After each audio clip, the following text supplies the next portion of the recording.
Paramashivoham. Om Nithyananda Paramashivoham. Om Nithyananda Paramashivoham.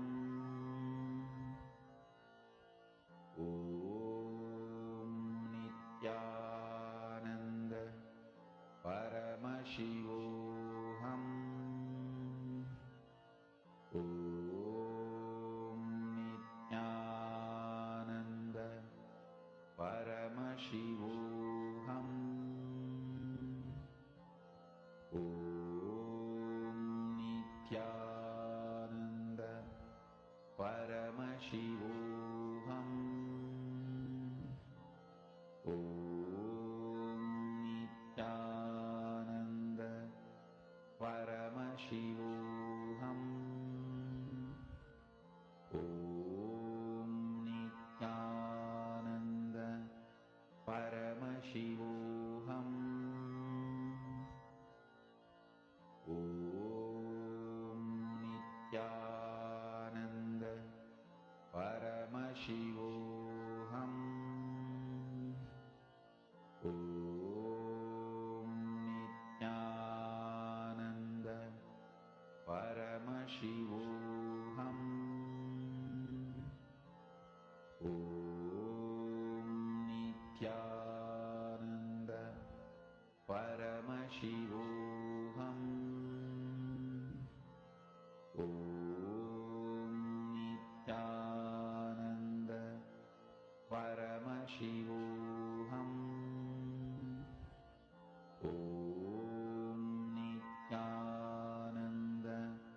Paramashivoham. Om Nithyananda Paramashivoham. Om Nithyananda Paramashivoham. Om Nithyananda Paramashivoham. Om Nithyananda Paramashivoham. Om Nithyananda Paramashivoham. Om Nithyananda Paramashivoham.